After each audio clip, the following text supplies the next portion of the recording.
knows what could happen, But let's for where we are right hypothetical sake, let's say he doesn't fall. Let's say we look at him just the same. Okay. So you got the Bears at 1. They're looking to trade out of it. If they go to 4 with the Colts go up, they take probably Bryce Young. Texans take Stroud or Richardson, one of the two. Then you've got the Cardinals, which is probably our best trade target, in my opinion. Yep. And we would pick up sloppy thirds, I guess, on whoever falls out of those two. Yep. And the Bears would have their pick at Will Anderson.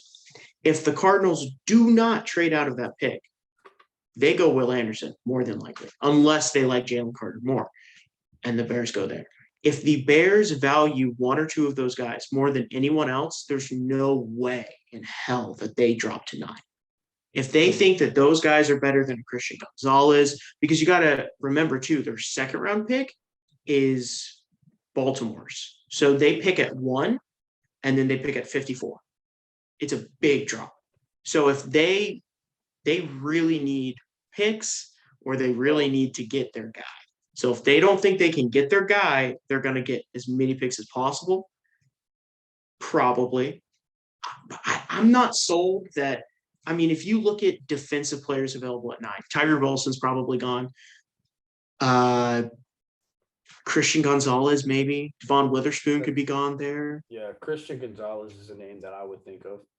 Right. So it's like, okay, I'm not going to say decent, a good corner there. But if they really want that defensive line help, I mean, maybe that's where Nolan falls.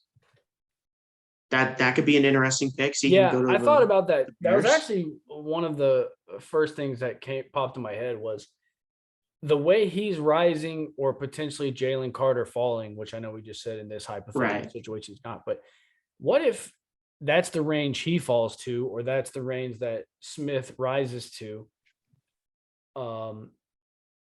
Then we trade with them. They're going to pick up a ton of picks. I mean, we're going to give them probably 2 to 3 firsts, 2 to 3 first rounds, and then in this draft, like you just said, they don't pick again until 50 whatever. 54. We could give them 39 is I think our second pick, right? Yeah, we have 39, and then we have 61 from San Francisco. Like 2/3. So we'd probably give them at least 2 out of 3 of those picks. I mean, they could take the shirt right off our back, but that's how bad we need a quarterback right now. And here's the thing, with the way where the Panthers are sitting right now, they're a pretty good team. They just need a quarterback. So, and the division is bad. There's definitely no clear-cut leader in the division. If they trade all the way up to 1, get Bryce Young, he turns out to be an absolute stud who's able to lead the team to the playoffs. And then the playoffs becomes your baseline. Those picks you just traded away are late 20s or mid 20s next 2 years anyway. Right. Yeah. So they lose a ton of value when you're talking about a top 10 pick versus a top 25 pick, you know what I mean? Or a 25 range pick. So if you are able to nail that pick, the picks you traded away, you're going to be able to recoup that later. You're going to be able to figure that out later. When contracts start coming up, maybe trade a guy. I don't know who comes to mind. Say 2 years from now, Amari Barno turns into like a decent player, and then you trade him for a third or a fourth round pick or whatever. Right. Or maybe one of these coordinators you just got turns out to be a really good coordinator and picks up a head coaching job in 2 years. That's a third round pick. Right. So there's ways to get these picks back.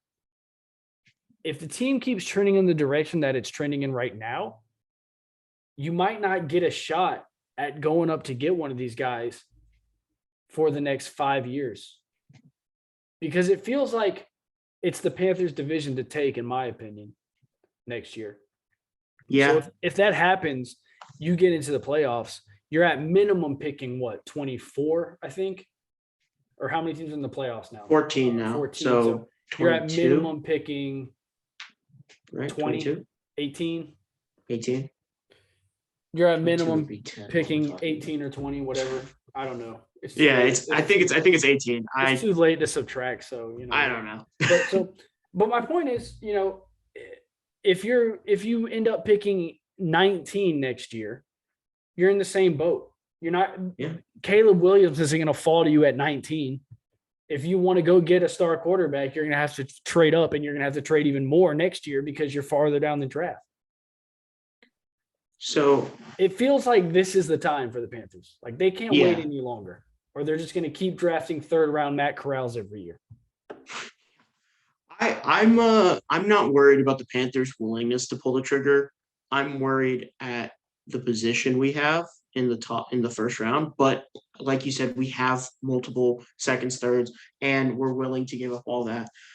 I think we can go toe to toe with what the Colts are willing to give up, and I could easily see us getting that. If we don't, I agree. I think we call the Cardinals up and we just go there. Yeah. Well, see, for me, it's like if we're gonna do it, let's do it and swing big and just outbid whoever wants to go to one and go to one. Because when you look at the teams that are going to want to go to one, you're talking about the Colts, the Texans, potentially the Falcons, even though no one's really talking about them. They do need a quarterback. I don't know why no one talks about that. Desmond Ritter's fine, but he's not a star quarterback. I'm fine sure fine is generous. I'm sure they would drop him for CJ Stroud right now if they could. Oh, for sure. So, I don't remember who else is in the top 10 off the top of my head. The Lions might need a quarterback. I totally lost my train of thought. Why did I just do that? If it comes to a bidding war with these teams, those teams need their picks more than us. The Texans, they need help everywhere. The Colts need help everywhere. Right. The Cardinals need help everywhere. Those guys are not going to be willing to give up first round picks next year because they're not like us. There's a good chance they're going to be picking in the top 10 next year too. We're probably not going to be doing that. Hopefully. If everything goes according to plan, which it never does, but right. So